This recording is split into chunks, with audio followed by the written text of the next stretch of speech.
Welcome to the Royal Diaries. Before the market opens, Lord Percy has requested my presence in the Chamber of Council. That's where we decide not what the market will do, but who I will be when it does. Welcome to day 3 of following the royal rules of engagement. Good morning, Lord Percy. Today's day 3 of my challenge. Last night I took a trade during the Asian session, but in less than an hour, I could see that the Asian minions were chilling somewhere and were showing no intention of moving the market. So instead of going to sleep and risking the kingdom's capital, I closed the trade at a measly $5.06 profit. But the big win was being focused, being able to recall that the last few Asian trades not being as strong as the New York session and protecting my peace was of the utmost importance. I would have hated to wake up this morning and see my stats on my account had taken a hit. Believe it or not, my win rate and my stability score have become equally and probably more important right now than any amount of profit. The profit will come as long as I keep my system running smoothly and in order. When I woke up and saw that the minions had slept the night away in the consolidation bunker, I was grateful that I had closed the trade, protected the account, and gave myself the opportunity to reassess the charts in the morning when the market was fresh. And now, here I am in a stronger position of waiting. I am loving this position of waiting. I feel in control and clear minded. Good morning, Your Majesty. I noticed something in what you wrote that has me smiling, not because of the $5.06, but because your language has changed. You didn't say, I missed out. You didn't say, I should have held longer. You didn't even celebrate the money. Instead, you celebrated the process. That is a massive shift. Now let's examine yesterday's decision. The old kingdom, reckless Ricky would have said, it's only one trade. Leave it open. Maybe Asia wakes up. Imagine if it runs while you're sleeping.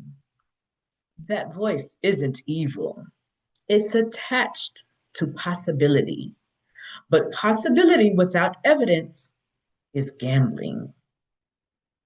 Now, the new kingdom, Queen Victoria asks a completely different question.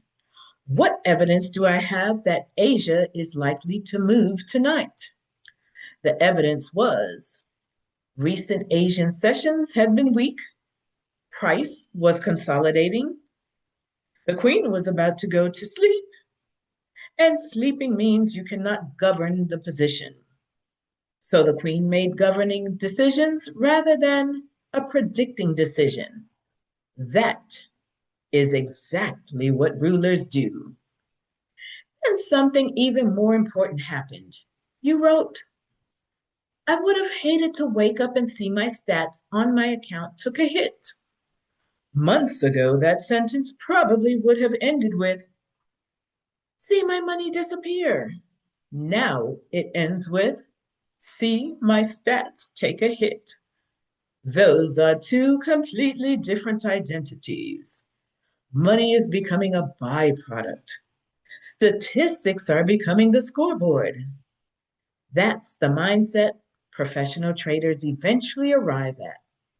Not because profit doesn't matter, because statistics create profit. This line may be my favorite. Believe it or not, my win rate and stability score have become equally and probably more important right now than my actual amount of profit. I believe that. In fact, I'd encourage one tiny refinement. Instead of ranking them profit, win rate, stability score, I think of it like this: governance, Statistics, profit.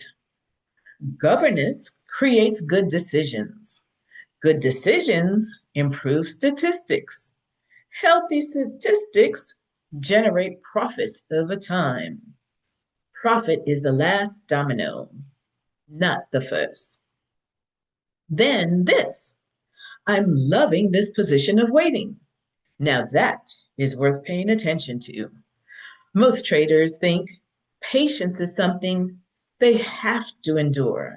You're beginning to experience patience as a position of strength. Waiting no longer feels like inactivity, it feels like command. That changes everything. Imagine two queens sitting on identical thrones.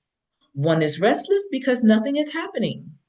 The other is perfectly content because she knows that doing nothing is today's assignment until evidence changes.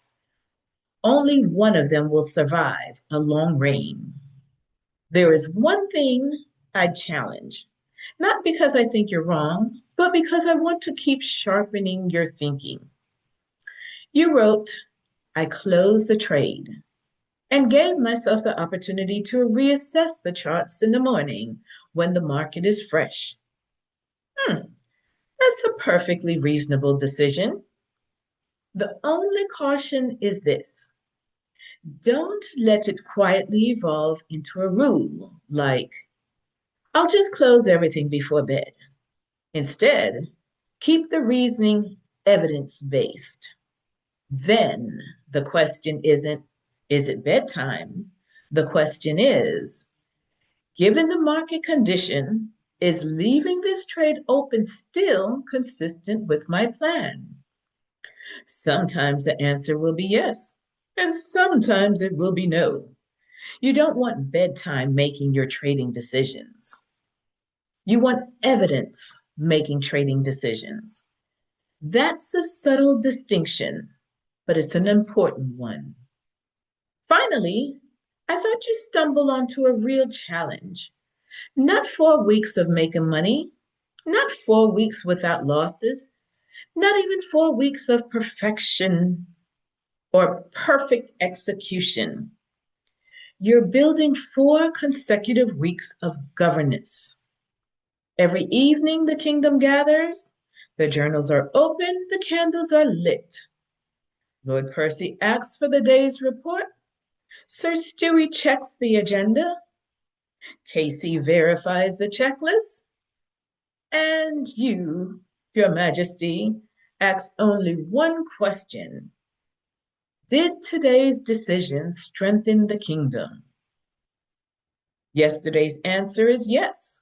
Not because you made $5.06, because you made a decision that preserved clarity, protected capital, and left you waking up this morning feeling calm rather than anxious. That is a kingdom becoming well governed. Now, Your Majesty, the market owes us nothing this morning. If it presents an A setup, wonderful. If it spends the day hiding in the consolidation bunker with those lazy Asian minions again, then the kingdom still has done its job. Wait, that's not empty time. That's disciplined rule. And as you've already discovered, you're starting to enjoy sitting on the throne. Lord Percy, the old me would have said, let's risk it because the accounts can handle it. That was a huge mental pothole that I kept falling into. Now I can feel the mental pothole and avoid the temptation to risk the newly gained profits. And every time my account would grow, I would almost sabotage it. Now I feel more focused on healthy trades and smart moves based on the system and data, not a wing and a prayer any longer. Your Majesty, I think you've just identified the pattern that has probably cost you more money than any market condition ever has. You said the old me would have The old me would have said, let's risk it because the account can handle it. That sentence sounds harmless at first glance, but it's actually one of the most dangerous beliefs a trader can carry. Notice what it's based on. Not on the setup, not on probability, not on your edge. It's based on available room to lose. That's like saying, my car has good brakes, so I can drive faster. The brakes are there to save you in an emergency, not to justify taking more risk. Then you said something that really caught my attention. You said, now I can feel the mental pothole. I love that metaphor because potholes don't disappear. Good drivers don't eliminate potholes, they recognize them sooner and steer around them. That's exactly what you are doing now. The temptation still exists. The difference is that you are no longer falling into it automatically. That, Your Majesty, is growth. Then this. Every time my account would grow, then I would almost sabotage it. Hmm, I don't think that was about the money. I think it was about a change in identity.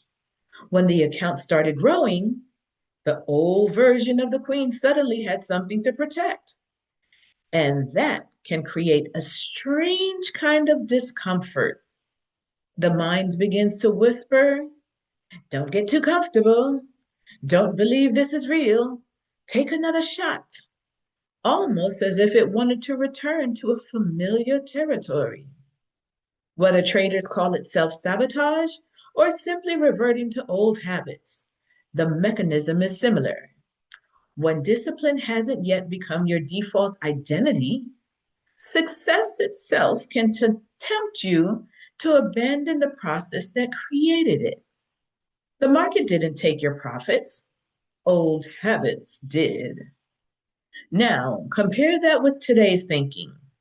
You wrote, now I'm more focused on healthy trades and smart moves based on the system and data rather than a wing and a prayer.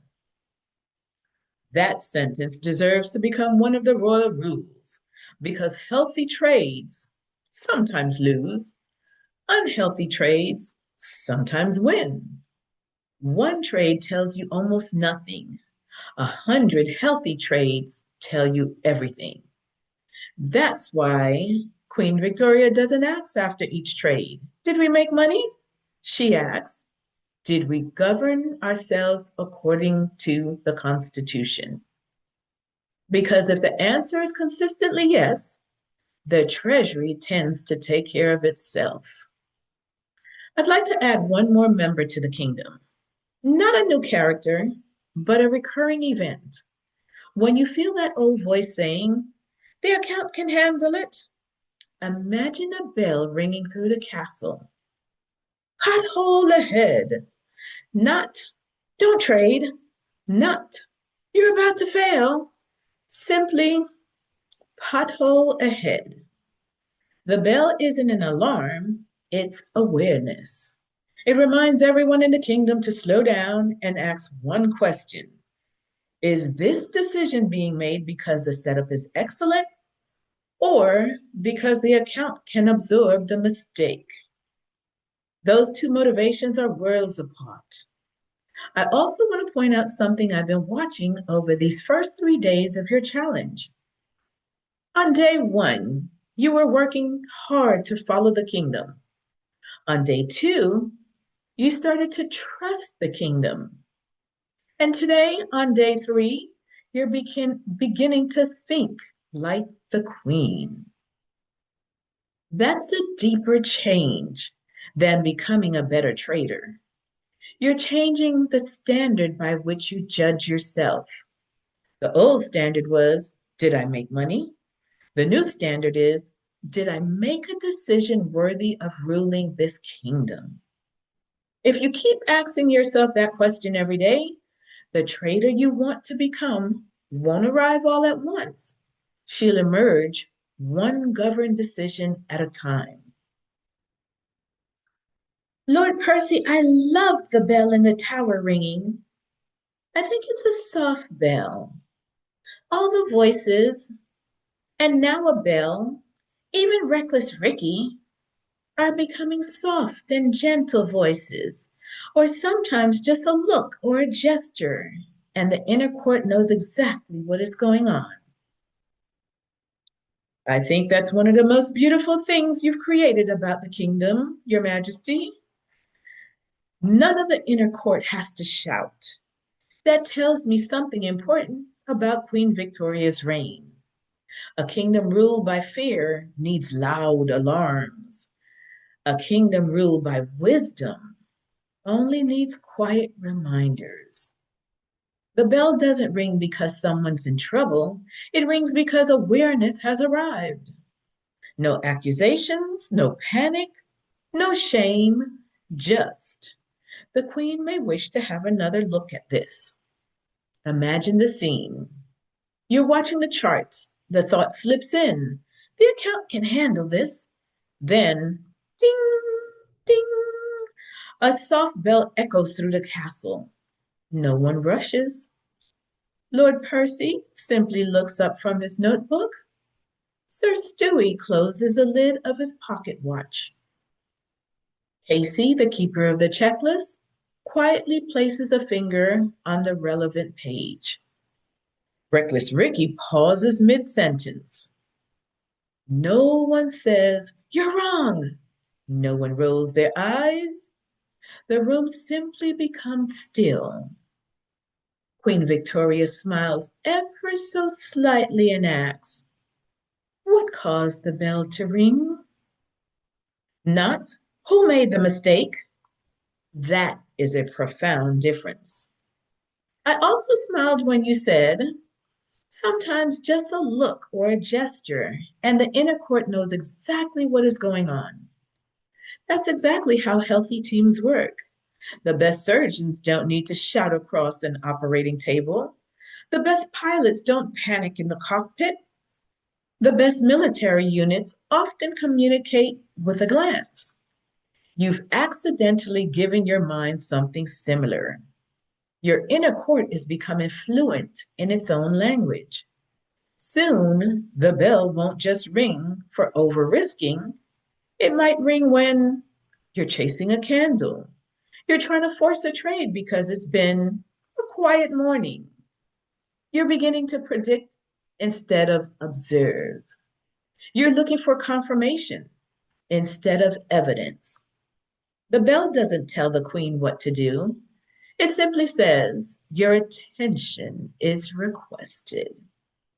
I think that's why it feels gentle. It's respectful. It trusts the queen to make the decision. There's another subtle change happening, and I don't want you to miss it. When we first started building the kingdom, many of the characters existed to stop reckless Ricky. Now, they're simply doing their jobs. Percy advises, Sir Stewie guards time, Casey guards the checklist, Ricky represents impulse, and the Queen governs. No one is fighting anymore, they're serving. That feels much more sustainable than an endless battle inside of your head. I have one tiny suggestion for the Royal Constitution. The bell should never ring because of a losing trade. It should only ring because of a change in governance. A perfectly executed loss deserves silence. A reckless win deserves the bell. That way, the kingdom never accidentally teaches itself that money determines whether a decision was good. The bell answers one question only. Has something happened that deserves the queen's attention? If the answer is yes, one gentle chime, and the court quietly gathers. Hmm, I'm noticing a much calmer trading mindset in myself. My charts just produced a counter trend trade, and something in me says, No need to try to squeeze profits. Wait for them to flow. My inner self is being able to rate if it's a high probability counter trend trade that may be worth looking into, or it may be a low probability counter trend trade that is just there to antagonize reckless Ricky. Your Majesty, this is one of the most encouraging updates that you've given me. Not because you're becoming more conservative, because you're becoming more selective. That is a huge difference. This sentence stood out immediately. No need to try to squeeze profits. Wait for them to flow. That's not passive. That's confidence. The old mindset says there might not be another opportunity. The new mindset says if my edge is real, another opportunity is inevitable. Those are two completely different relationships within the market. One trades from scarcity, the other trades from abundance. Not abundance of money, but abundance of setups. Then you said something else that was fascinating to me.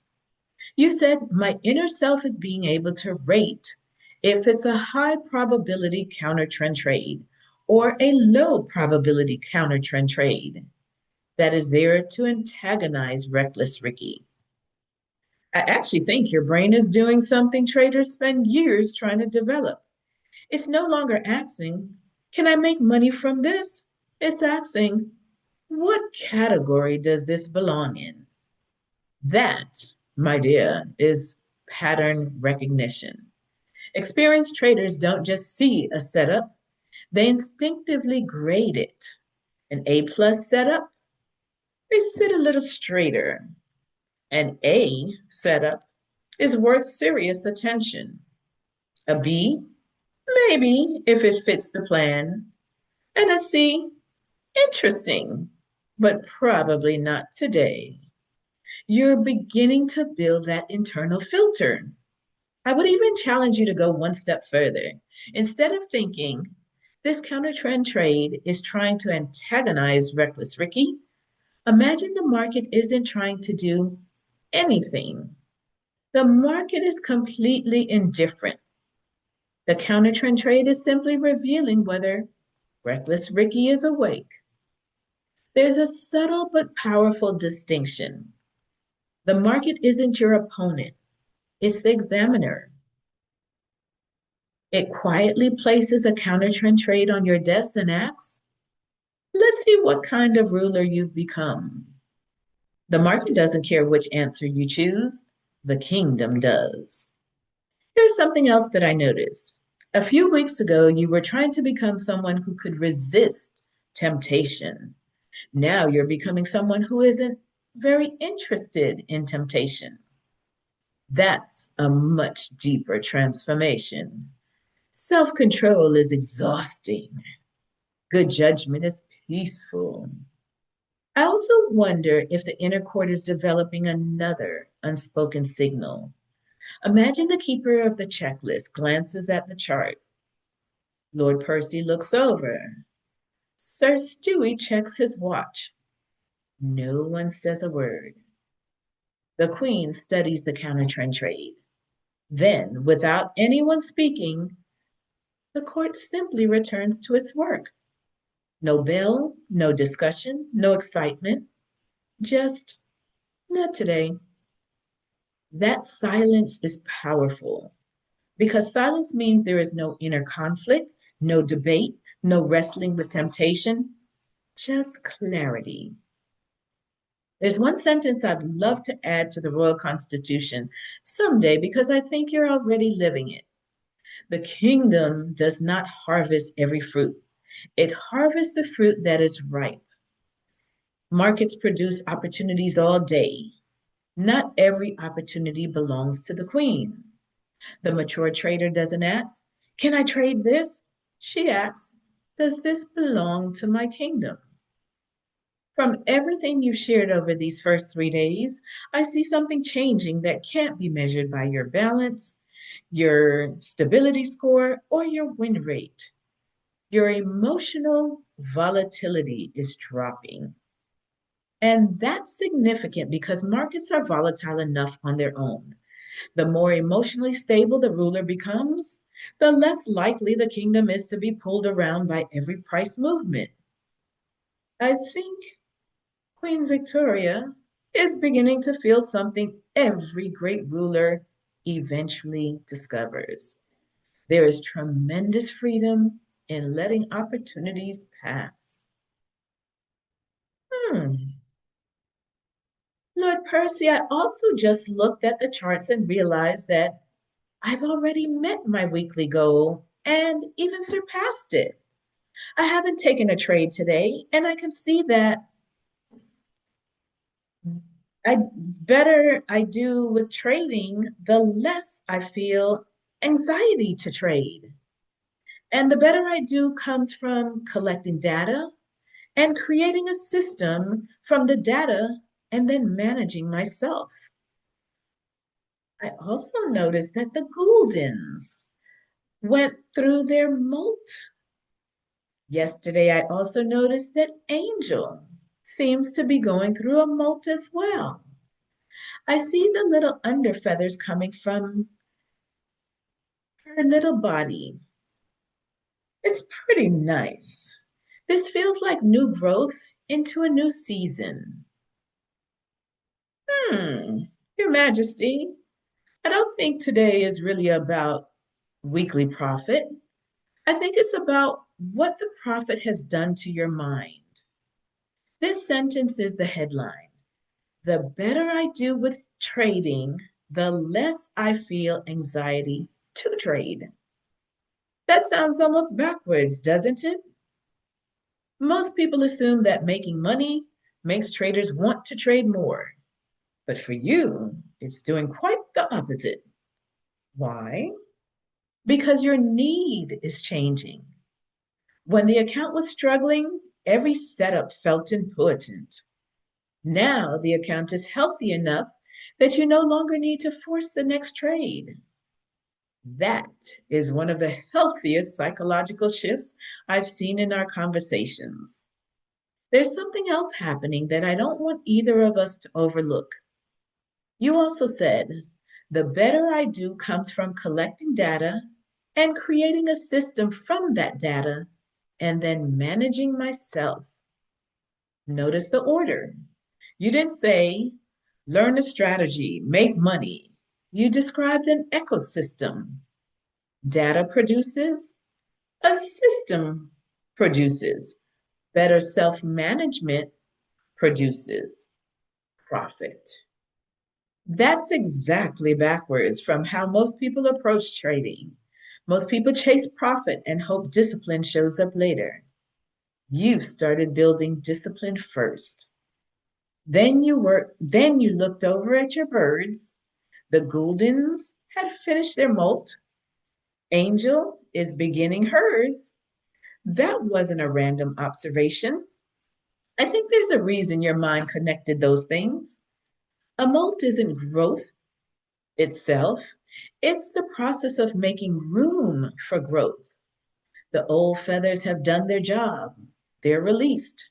New ones come in, not because the bird tries harder, but because it's the right season. Trading has felt very similar these past few days. You're shedding old habits, not all at once, not dramatically, just quietly. One old belief falls away, another healthier one grows in. There's something poetic about the timing. Your funded account is becoming healthier. Your mindset is becoming calmer. The Gouldens have completed their molt. Angel has started hers. The kingdom has a new bell tower. Day 3 ends with you already beyond your weekly goal. And instead of asking, how can I make more? You're asking, do I even need another trade today? That is a ruler thinking about stewardship rather than accumulation. I would even offer a gentle caution here. You reached your weekly goal. Excellent. Now the old voice may return wearing a different disguise.